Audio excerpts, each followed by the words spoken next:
Hi there, guys. My name is Arno Joubert. I am the CEO of TechConnect, and welcome to the very first episode in this series that I'm going to call the Hunter's Mindset, or How to Become an A Player. Now, I've noticed a couple of things in especially the younger guys, but I want to just go through this Hunter's Mindset to how to become an A player for yourself in your company that you're working for and in your life.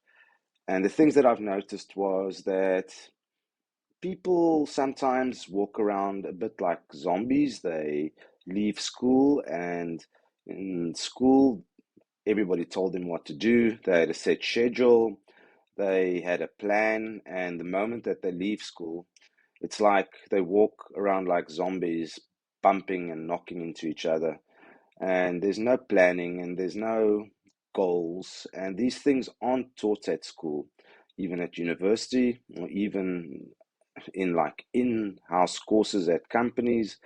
And I thought I would rectify this and present a course on the hunter's mindset. Now we'll get into the detail a bit later, but basically, first of all, I need to say all of the things that I'm going to mention and talk about are things that I've learned through my life. Um, it's experiences that I've personally picked up and lived and done in my life. And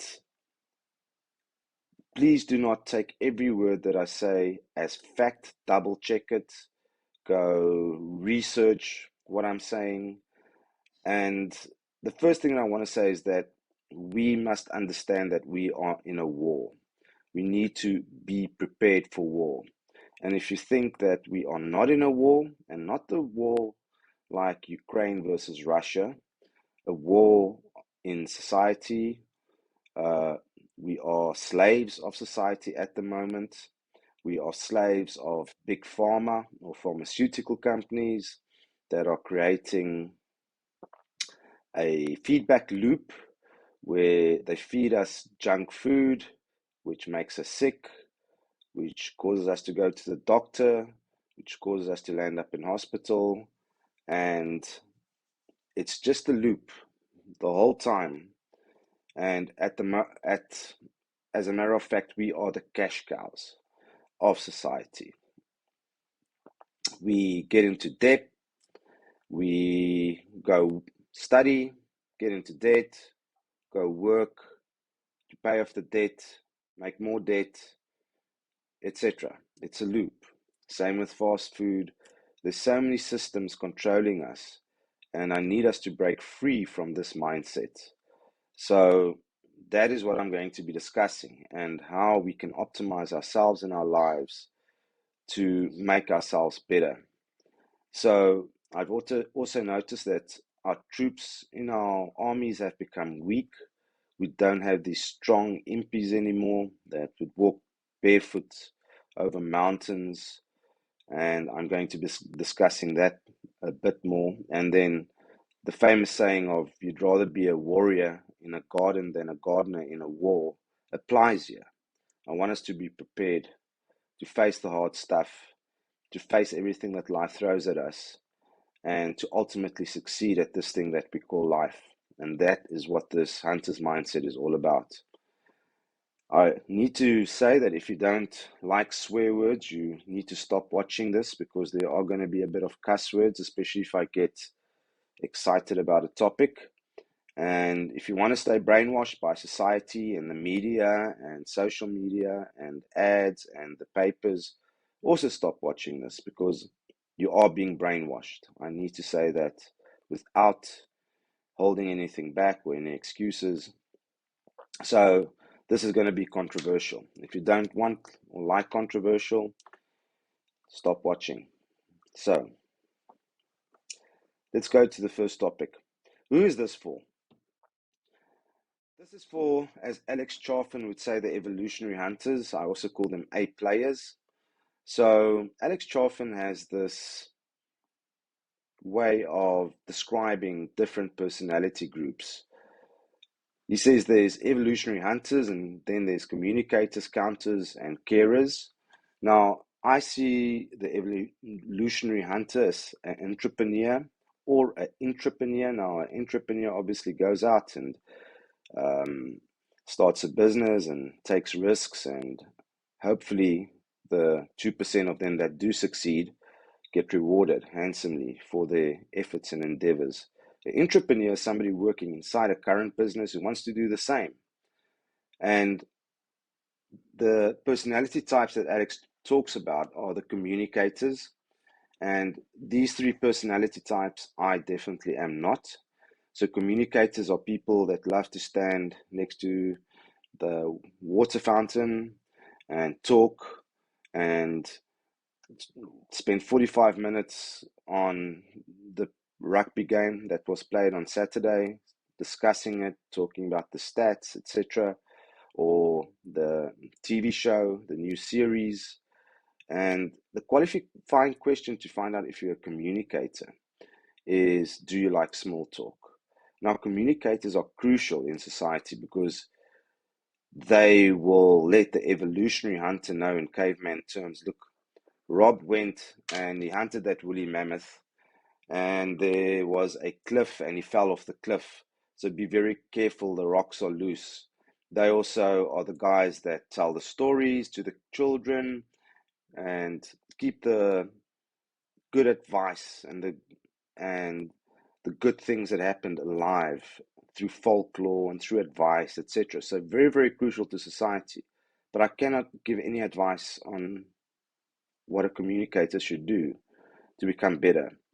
The second type of personality type, going all the way back to caveman times and still relevant to today, is the counters. Counters are the people that make sure that the portions of food that the evolutionary hunter brings back home is shared equally amongst everybody. The counters are the people that make sure that the sheep that come home are the same as the amount of sheep that went out. And the qualifying question for a counter is, do you like serving on committees? And that's something that I also absolutely will not like doing. I kind of like making my own decisions, and I just can't see myself serving on a committee of any type. So the final or the third personality type is a carer. Carers are the people that when the hunters came home and they had wounds, they would look after them and heal them and feed them. And the qualifying question for a carer, Alex Joffin says, is, will you change somebody's bedpan full of pee or put in a catheter? And there's many people that love doing that to help other people. I can't see myself doing that either. I studied medicine for a while and hated it. So the personality type that I can relate to is the evolutionary hunter. It's the people that wake up early in the mornings, sharpen their tools and their spears and their axes, and go out on a hunt and go looking for that woolly mammoth and go looking for that bison to kill and to bring home to feed the tribe. And that is 100% my personality type. So the evolutionary hunters have been misdiagnosed with all kinds of sicknesses and psychological ailments like ADHD. And Helen Keller was diagnosed as being deaf and dumb. They actually called her dumb, a Nobel Peace Prize winner, a Nobel Prize winner that was called dumb.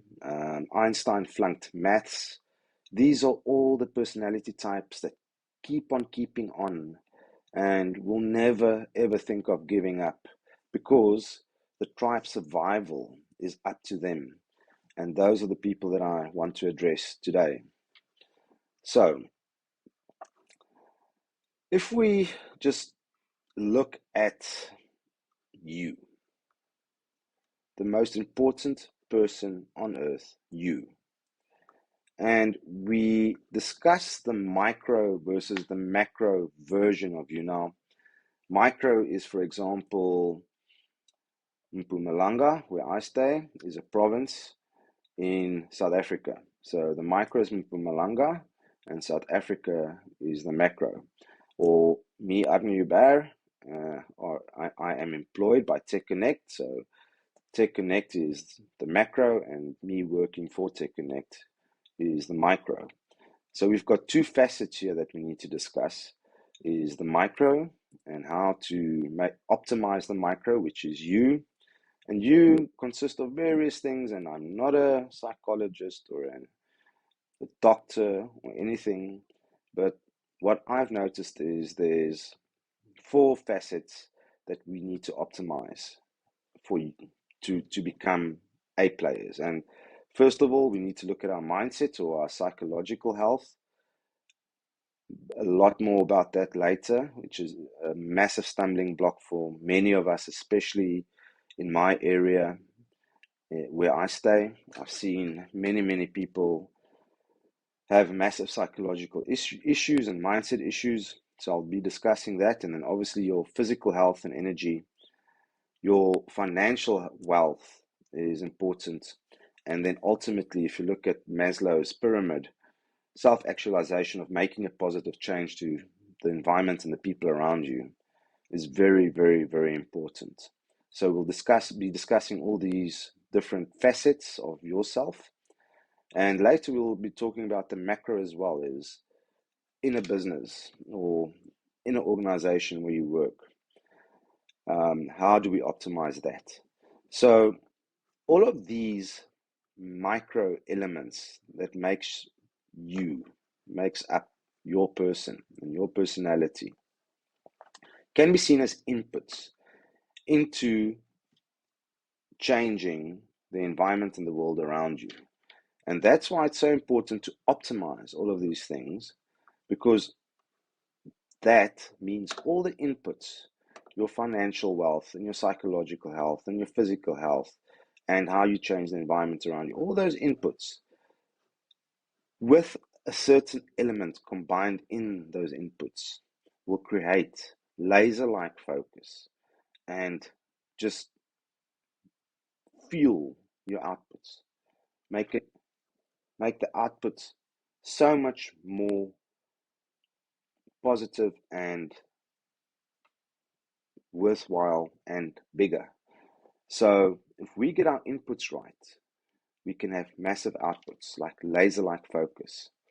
And then if we go over to the macro, for example, if we see you as a power station, let's say you Eskom, for example.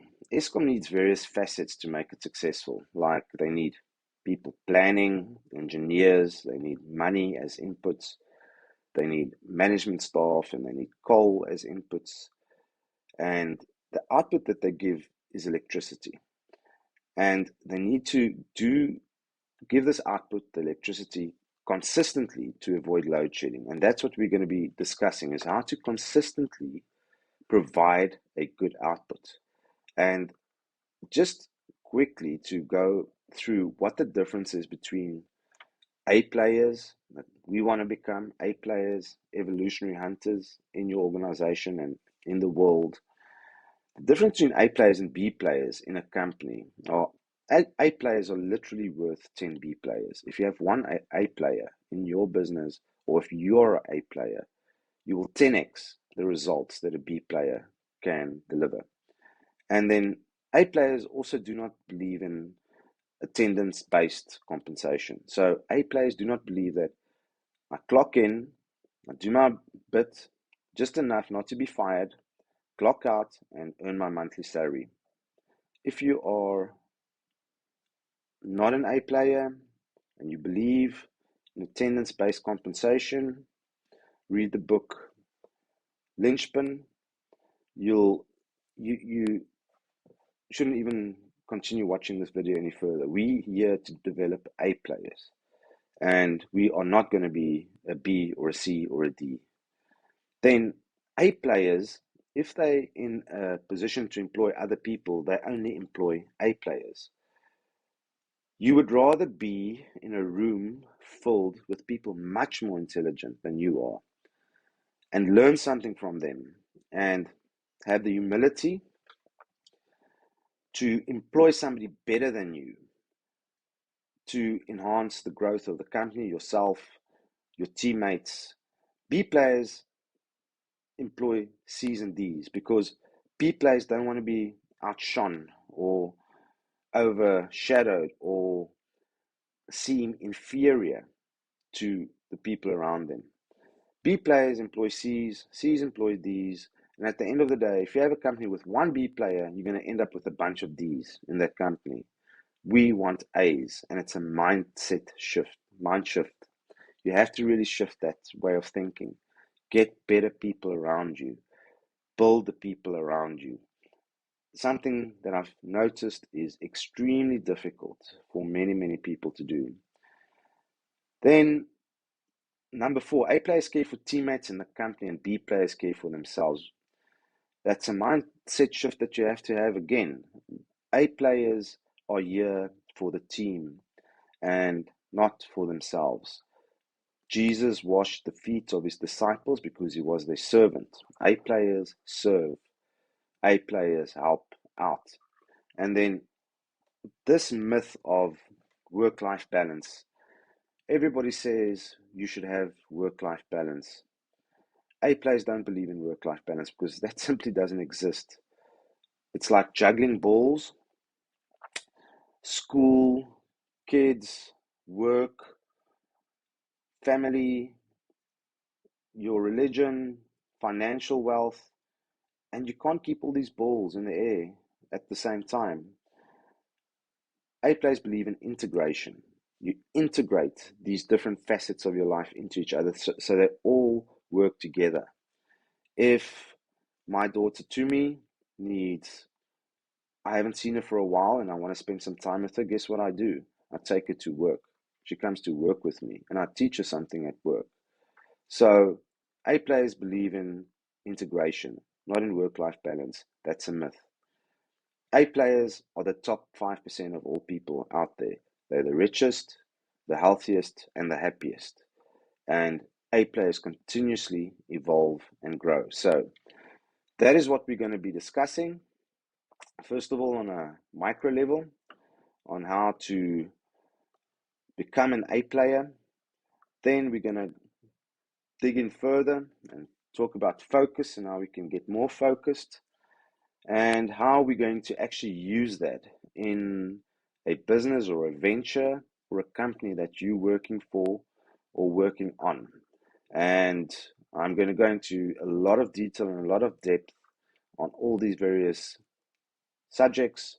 So I hope you enjoy this. I hope you stick around. And if you have any comments or if you have any requests that you want me to discuss, please go ahead and do that. And yes, welcome to the Hunter's Mindset, how to become an A player.